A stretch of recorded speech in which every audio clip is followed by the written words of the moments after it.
Detroit Urban Survival Training. What you're about to see right now is something that commonly happens when you are using a firearm and there's an actual assailant that is willing to attack you and didn't even know you had a gun. So this is something that happens commonly, and you're about to see right here in this video what can happen even though you're at a distance, because we hear that comment a lot. What if we were at a distance? As you can see, he attacked him at a distance. There's a big space here. He shoots, he misses, and he does it again.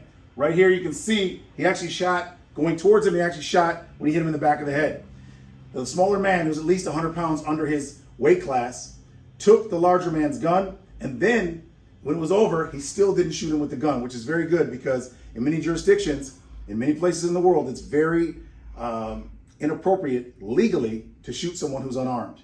Even if they shot a gun at you first, once you now have the weapon, some places are not going to be open to the idea of you shooting a person who no longer has a weapon. So it's imperative, if you can, to avoid shooting people in general, but especially if they no longer have a weapon and they're no longer attacking you. And that's what happens here. The larger man disengaged eventually, even though that's his weapon in the smaller man's hands. So this speaks to several things. Number one, remember, even at a distance, lead and lag. The only way he's going to actually be able to shoot that young man who's attacking him right before he started shooting and pulling his weapon out was if the man would stay still, just like at a gun range.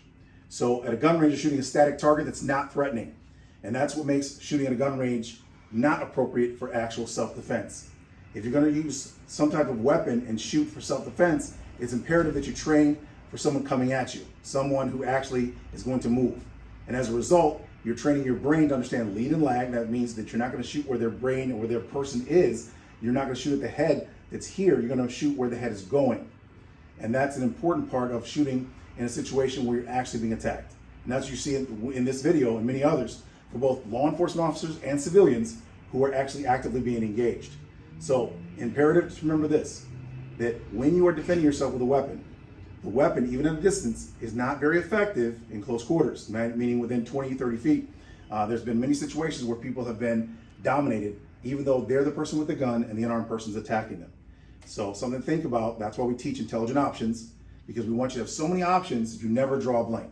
And remember, the reason why you draw a blank, the reason why you panic is because when your brain runs out of options, known options, your brain will automatically default to a panic state. So the more options you have, the more opportunities your brain believes you have to survive, the more you'll be able to stay calm, use those options to increase your survivability, which is why we teach intelligent options to increase your survivability.